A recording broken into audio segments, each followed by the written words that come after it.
What's up guys? Welcome to Smart Tutorial Sub. And for today's tutorial ay tuturong kayo kung paano magpalit ng birthday sa Facebook this 2024. Pero bago tayo magsimula ay huwag kalimutang mag-like, share, and subscribe. Una po muna of course, ibuksan ang Facebook app. And itap po yung 3-line icon sa taas. At pindutin po yung settings sa taas. Then pumunta po sa account center. At pindutin ang personal details.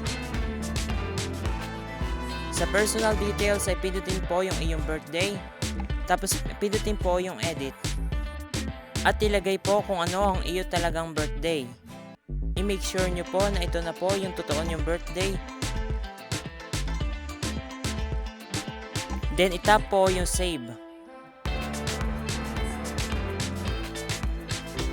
And pindutin po yung confirm.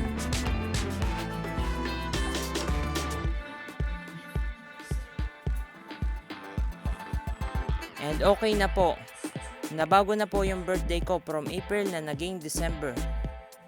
Kung nakatulong po sa yung tutorial na ito, ay huwag kalimutang mag-like, share, and subscribe.